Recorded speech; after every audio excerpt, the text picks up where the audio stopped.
নবী বলছেন, আল্লাহ আমার উম্মত যদি জাহান্নামে থাকে আমি কিন্তু জান্নাতে যাব না। আল্লাহ বলছেন আপনি না গেলে তো জান্নাত উদ্বোধনই হবে না। এবারে মামলা কি দাঁড়ালো?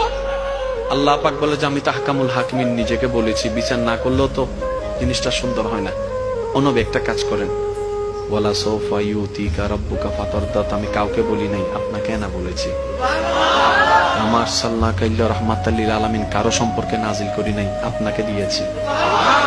ওয়ালাল আখিরাতু খায়রুল লাকা মিনাল উলা, কাউকে বলি নাই, আপনাকে বলেছি। আর আমি আল্লাহ ভালো করে জানি আপনি হচ্ছেন উম্মতের দরদী নবী। আপনি নিজের জন্য কাঁদেন নাই, সন্তানের জন্য কাঁদেন নাই, পরিবারের জন্য কাঁদেন নাই, নাতির জন্য কাঁদেন নাই, যত কেঁদেছেন জীবনে সবকিছু উম্মতের জন্য। এমনকি হাসরের ময়দানে যখন সর্বপ্রথম আমাদের নবীকে আল্লাহর হুকুমে তোলা হবে, আমাদের নবী উঠেই জিব্রাইল আলাইহিস সালামকে প্রথম প্রশ্ন করবে, ও আমার ভাই জিব্রাইল, আমার উম্মত গুলা কোথায়? আইনা উম্মতি, আইনা উম্মতি, আমার উম্মত কোথায়, আমার উম্মত কোথায়, আমার উম্মত কোথায়? আমি উঠার আগেই নাকি আমার উম্মতকে জাহান্নামে দিয়ে দিয়েছো নাকি? কোনো আমার উম্মত কোনো জাহান্নামে চলে গেছে নাকি? জিব্রাইল বলবে, ইয়া রাসূলুল্লাহ, প্রথমেই আপনাকে তোলা হয়েছে, এখন আর কাউকে তোলা হয় নাই, প্রথমেই আপনি উঠেছেন।